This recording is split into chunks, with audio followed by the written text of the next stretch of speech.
اعوذ بالله من الشیطان الرجیم. پناه میبرم به خداوند از شیطانی رانده شده. بسم الله الرحمن الرحیم.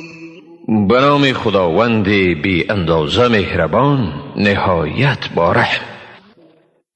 قل یا ایها الكافرون لا اعبد ما تعبدون ولا انتم عابدون ما اعبد.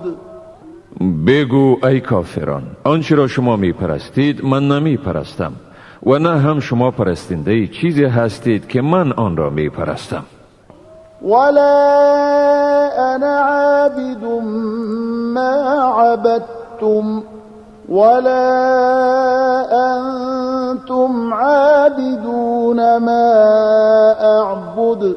و نه هم هرگز من پرستنده چیزی هستم که شما آن را می پرستید و نه هم شما پرستنده چیزی هستید که من آن را می پرستم. لکم دینکم ولی دین.